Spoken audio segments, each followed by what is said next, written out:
आ गई महारानी, आराम फरमा के। अरे तेरी माँ ने कुछ दिया भी है या यूं ही खाली हाथ भेज दिया? माँ ने तो बहुत कहा था माँ जी, मैं ही कुछ लेकर नहीं आई। क्यों? माँ जी, आप कैसी बातें कर रही हैं? मेरी शादी को 5 साल हो गए।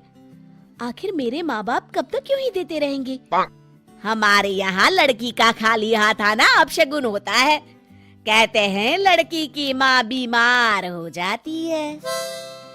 बस करिए माँ जी, ये सब आप क्या कह रही हैं? जो बड़ों से सुना है वही तो बता रही हूँ।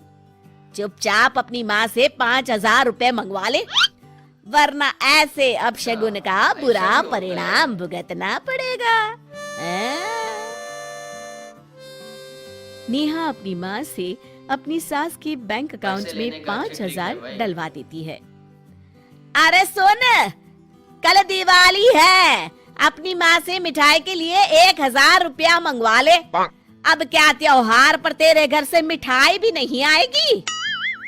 अरे सुन, कल मेरा जन्मदिन है, अपने घर से 1,000 मंगवा ले। इस बार तो मैं तेरे मायके के झुमके ही पहनूंगी। अरे सुनती है? अरे सुन, कल होली है, अपने भाई से कह के हम सब लोगों के कपड़े खरीदने के लिए पैसे भिजवा दे। कुछ दिनों बाद, अरे सुन, कल करवा चौथ है।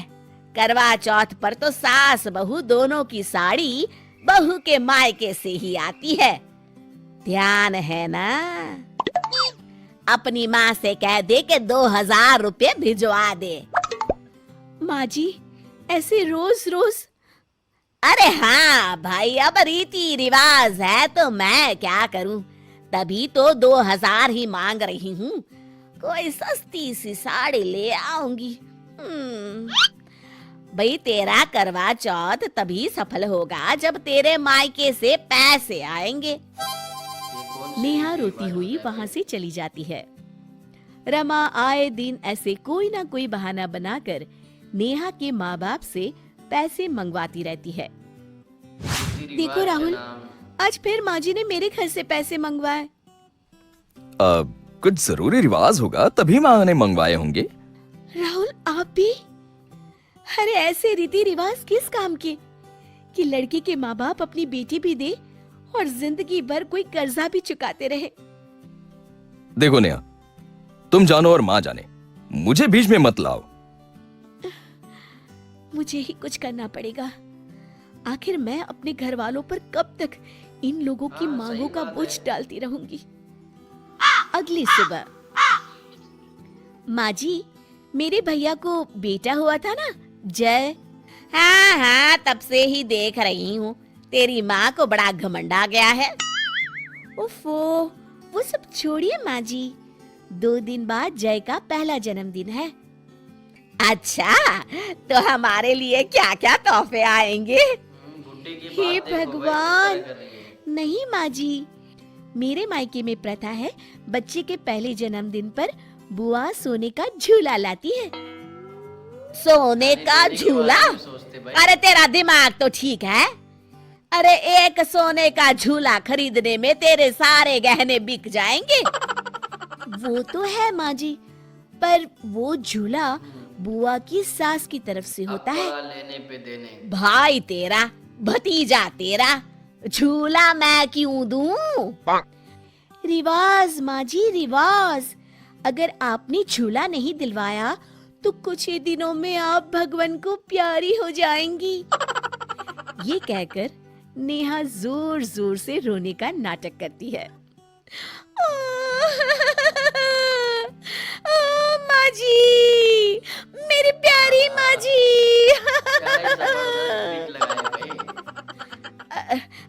क्या पागल हो गई है? मुझे भरी जवानी में मरवाना चाहती है? नहीं माँ जी, तभी तो कह रही हूँ, आप एक सोने का झूला दे ही दीजिए, जान बची तो लाखों पाए। यहाँ तो जान बचाने के लिए लाखों गंवाने पड़ रहे हैं।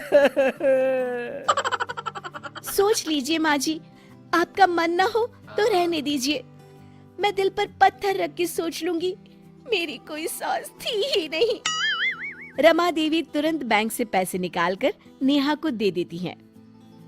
जा, अपने मायके जाके मेरी तरफ से सोने का झूला दिया। अभी तो मेरे पूरे बाल भी सफेद नहीं हुए और मुझे मारने पर तुली है। आप भी ना माँ जी, क्या क्या कहती रहती हैं। ठीक है, मैं आज ही चली जाती हूँ। अरे नेहा, तुम कहाँ जाने की तैयारी कर रही हो? और ये माँ क्यों रो रही है? आज उनका बैंक अकाउंट खाली जो हो गया है। मतलब?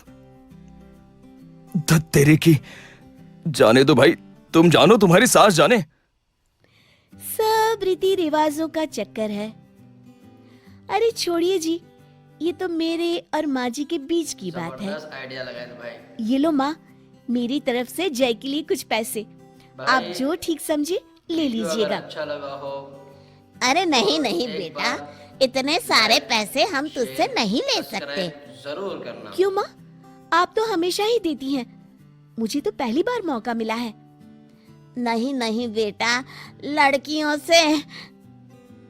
बस माँ, आज तक तो तुमने मुझ में और भैया में फर्क नहीं किया, फिर आज क्यों?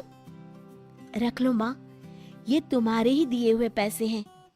तभी नेहा का फोन बजता है। नेहा बेटी, इस बार अपने मायके से कुछ मत लाना। अब तेरी शादी को इतने साल हो गए हैं, अब ये सब चक्कर छोड़ देते हैं। अरे पर माँ जी, अपशगुन। अरे गोली मार ये शगुन अपशगुन को।